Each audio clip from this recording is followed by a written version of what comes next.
What's going on? Back plugged in again with your boy the Prophet.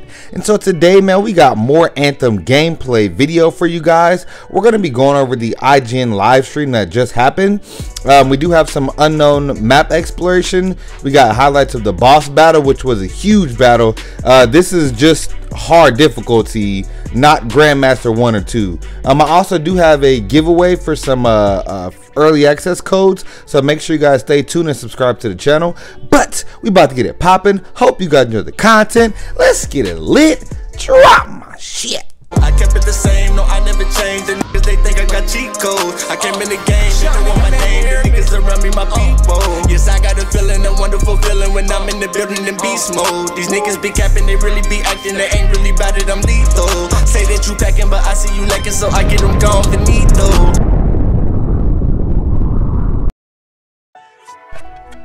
Back plugged in again.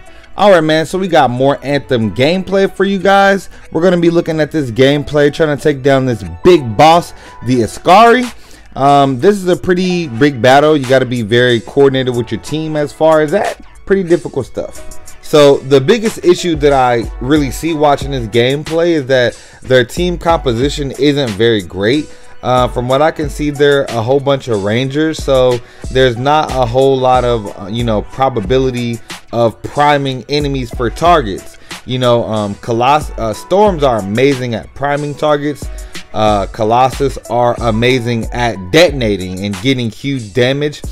Rangers are really good for single target damage as well if they have prime targets, but Rangers need to prime targets as well. So interceptors, Rangers also have the buff, the shield that gets you free revives basically. So every class, every javelin has its own place, in the cooperativeness of your gameplay. Like even talking about the interceptor, for example, because he has acid, which is probably the best priming ability in the game because it increases your damage output, as well as great skills for detonating prime targets as well. So I would say a more well-rounded team is one of every javelin, but also while you're fighting, you have to look out for environmental hazards and things going on. If you're flying and someone shoots you with the fire power up or with the fire ability, it takes your jets offline, you can't fly, your mobility is really compromised. And some people were kind of worried, like, oh well, it's just gonna be easy content and this and that. Like this, dude, you cannot say that. Like I said, this is hard difficulty. There are 3 more difficulties harder than this. Oh my god, like Grandmaster 1, 2, and 3 are going to be insane. Like you're going to need to have a full squad, a full team, and make sure that everyone correlates. You guys, like what I noticed with this team is they had a bunch of rangers, and they had the ability to pick a second javelin. So I don't know why there's so many rangers, but damn. That looked like a landmine there or something like that. That would cause huge damage. Yeah, but like man, honestly, the storm is gonna be so crazy because he can let people chain abilities. He can set up combos with multiple moves, not just one move, and he can set up combos from different elements. So different elements do have different actual effects on the gameplay. For instance, this is a dynamic world. So for instance, if you're doing a battle in this, first of all, rain cools your jets, like Bart Simpson. Cool your jets, man. Rain cools your jets. So if it's raining, if you're flying in the storm, you can fly indefinitely. All right. But also rain amplifies lightning abilities. So it's like they're just such crazy synergy to this game. The Ranger has like this, I believe it was called a ward, but it could not be. I could be thinking of Destiny, but the Ranger has a bubble shield ability, and that is so crucial to reviving. Just looking at the difficulty of the gameplay, it kind of makes you second guess choosing an interceptor, because it's like, how can you well, you don't have to do a melee based build, but it's like, man, with being swarmed like this, just shot out of the sky, man. The main guy, the main guy that we're watching here, his playthrough, he died like maybe 3 or 4 times. They had a lady on the stream, one of the devs. She probably died like 8 times, but like, dude, they almost got completely wiped. And like I said, you know, normally you could be like, oh, it was sloppy gameplay, blah blah blah. Like, dude, look at this, bro. He's out of the area. There's a sniper eyeing him, dude, from this far. Like this is how far he had to run from the engagement to get out of the sniper fire. Like, and at this point, they were on this battle for at least 10 minutes. They're literally fighting this boss alone for 10 minutes. It could, and I'm pretty sure it was longer than that. But yeah, man, it's just incredibly difficult. And the thing is, like, I'll show you guys a little bit down the line. You know, like what it looks like when you're selecting a mission. You know, you can literally pick the difficulty. The good part about this is difficulty scales to your pilot level. So even if you go back and you help a friend that's on like a level 1 mission, or it's an easy mission, it's still going to get you drops relative to your level. So they finally got that thing finished. Like I said, man, that was just a huge brawl. I'll link that in the description of the full battle and the full stream, of course. And that was just one boss, dude. Like the bosses, well, okay, so I'll just show you what we're going through right here. We're going through the setting. We're go into a free play.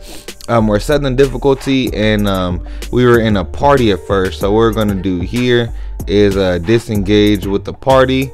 We're gonna leave, and then the thing is that your friends can join your game at any time unless you set it to private. Okay, so that's really important. It's like Destiny in that, is where, you know, like I said, you can just be playing a mission and you can have a friend just pop in and help you out. Granted, they do have matchmaking, so anything that's, you know, more than just solo play, there's matchmaking for it if it is required. So you'll never be alone if you don't need to. Right now we're just going to look at some of the customization options, which I really do think this is where one of the most shining areas of the game. Just simply the layers alone that you can do. You know, they have actual metal colors, so they have a bunch of actual metal colors that you can just go with. Then they have like regular colors, like, you know, regular color wheel colors. And, you know, after you select a color, it kind of saves as a preset, so you can do full presets. You can or you can just take your time and do every piece individually. And, you know, like I said, this is going to be a game where it's about you. Also, you have different loadouts. You can actually have 5 separate custom loadouts for each javelin. So you can have a support ranger, you know, you can have a you can have a straight assault ranger, you know, you can have a melee build ranger. You can have 5 presets of different builds. So and all of your presets has different customization, so, you know, different color, you know, different aesthetics and all that. When exploring the world, you do find loot. You find treasure chests. You don't have to just kill stuff to get loot in this game. You can scour the corners of the maps looking for stuff, looking for clues. And oh, got one.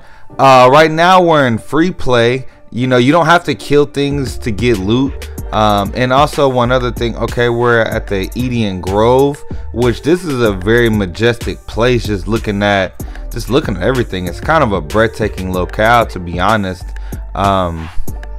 Right here, man, we have some map exploration. Now this is a developer's map, okay, so the map is already fleshed out.